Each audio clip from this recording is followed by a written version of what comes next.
We did it. We're here. Tony Awards. It's happening. Is that what's happening inside you? That just is constantly the motto that of this whole season for me. It really is just a sound of enlightenment and joy.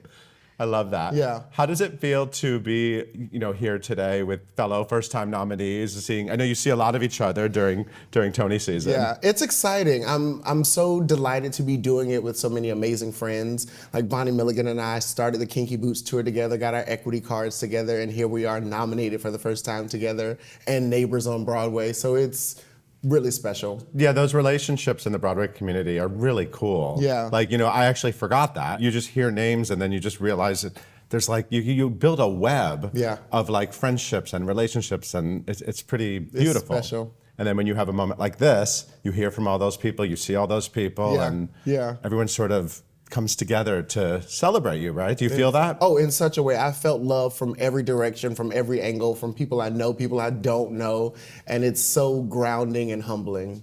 I watched you take your photos. You're pretty good at a photo shoot. I mean, literally the summer before moving to New York City, I would do photo shoots in my backyard with a camera and a tripod, set it on timer, and run and take pictures by myself.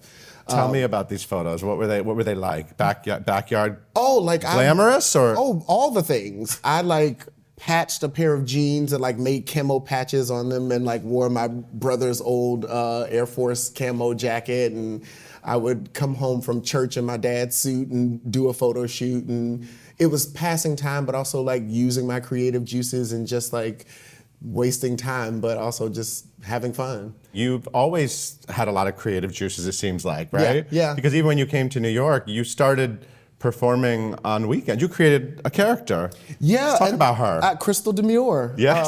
And that came out of, after AMDA, my fourth semester, my drama showcase, the director had me audition a scene playing a female wrestler. And that was the first season of RuPaul's Drag Race, and I was using it as a character study. Mm-hmm. And I went to Tokyo Disney and was playing with drag while I was there, and my friends were like, you have to keep this up when you get back to New York. And I was like, no. I got to keep everything separate. I don't want to be pigeonholed as a drag queen, and I'm so much more. I'm an artist, I'm an actor.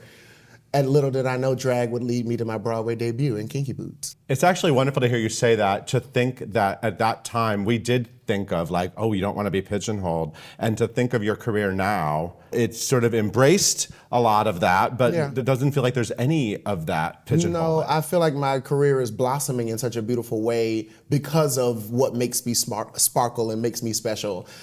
Crystal Demure really did influence and infuse herself into so much of who I am and what I do, and it is something I'm expounding on every day. I love that.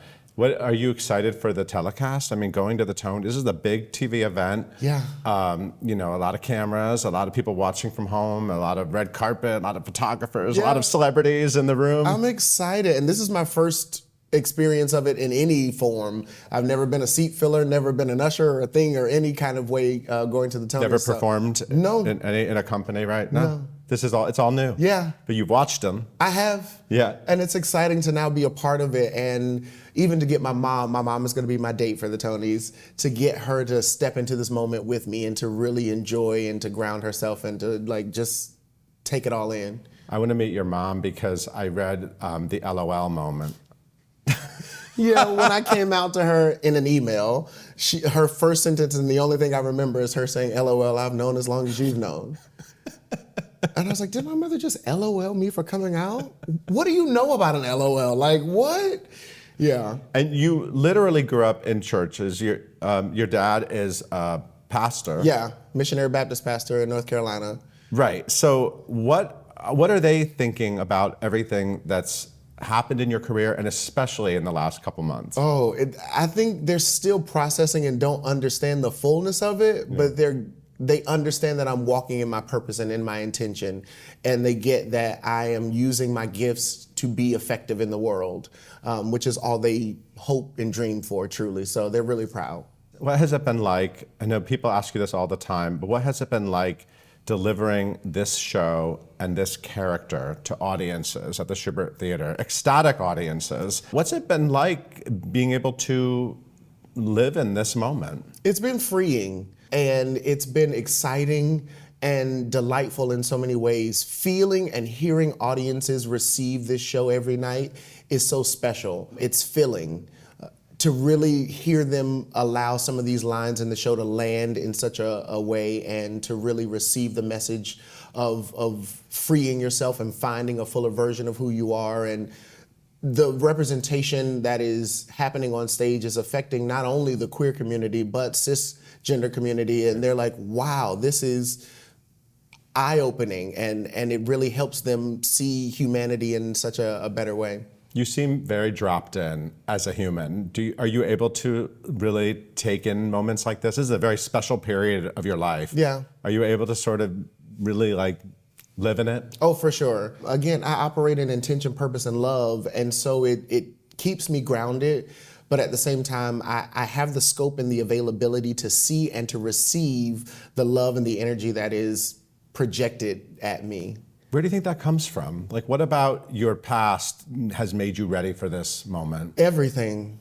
Everything has prepared me for this moment. I feel very like a Cinderella moment, that it just like I'm stepping into this prepared, and everything that I've done, everything I've experienced has led to this moment, and it just feels right and aligned.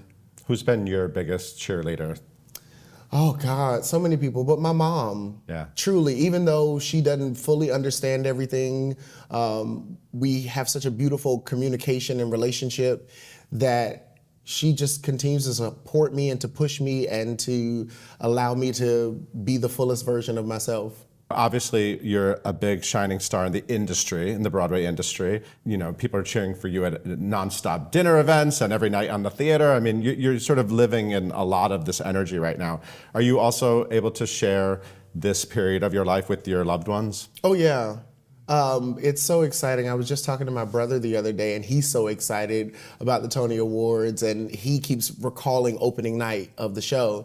And my big number in Act 2, You Could Have Knocked Me Over with a Feather, it dumbfounded him to watch all of these celebrities standing up and crying for me.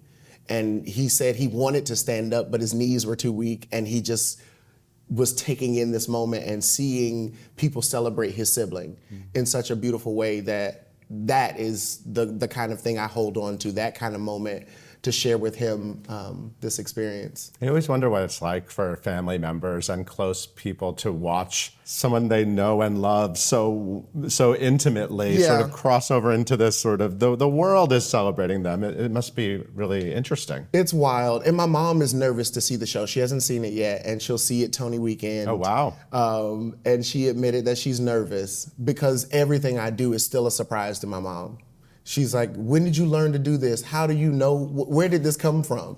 It still gags her. So I'm excited for her to see the show. And I told her, I was like, Mom, your child is nominated for an award at the top of their industry. I think you can come just relax and enjoy. Absolutely. I love that. Yeah. I love that she's going to have, that's going to be quite a weekend. Quite the weekend, yeah. As the first openly non-binary nominee, not just for you, but what would it mean for the industry and for the queer community and the entertainment industry? I mean, there's so many of these milestones happening. Yeah. What would it mean for you to win? I mean, what do you think it would mean in the bigger picture? It would mean that the industry is really moving forward in such a beautiful way, that we're expanding, that we're stepping beyond our own labels, our own limits, our own boundaries, and finding new space to play. New space to honor humanity, new stories to be told, new visions to be seen. So I'm excited for all the possibility. Just the nomination alone really does feel like it's shifting things in the right direction. Obviously, your character in Some Like It Hot is undergoing their own gender journey, but are you looking forward to taking on all kinds of other roles? What's your dream for the next 5-10 years in terms of where this could take you? Endless, boundless. I'm excited to play in every corner, every area, all the crayons in the box, and have every opportunity to create and to tell all kinds of stories. I mean, we all know Alex Newell is going to play Effie in Dream. I mean, that just seems like period. It's period. Necessary. That's done. Yeah. So it feels like there is a lot of opportunity. Yeah. And it feels like the theater industry is the place to really play with that and explore that. Yeah, we shape culture, and we are activists. We are effective if we're doing art correctly. And we have the space and the opportunity to really make a change in the world. So that's what excites me the most. So the red carpet look for Tony night, is it gonna gag everyone? I mean, it's gonna give. It's gonna give. Literally, I met with my designer the other day and they were like, well, that's clearly too short. Add 30 inches to that. So there are yardage is happening.